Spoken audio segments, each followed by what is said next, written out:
கிறிஸ்தவ பேர் தான். உங்களுடைய பெயர் நாராயணன். நார் என்றால் நீர், அயனம் என்றால் படுத்துக் கொண்டிருப்பது.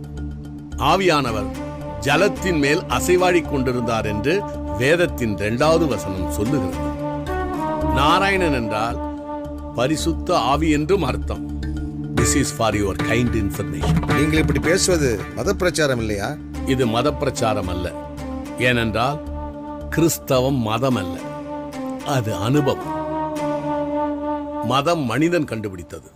இயேசு கிறிஸ்துவே என்னை பின்பற்றுங்கள் என்று சொன்னாரே தவிர என் மதத்தை பின்பற்றுங்கள் என்று சொல்லவில்லை.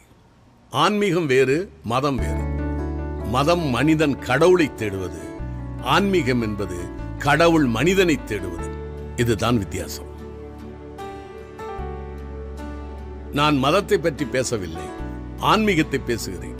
பானி, வெள்ளம்,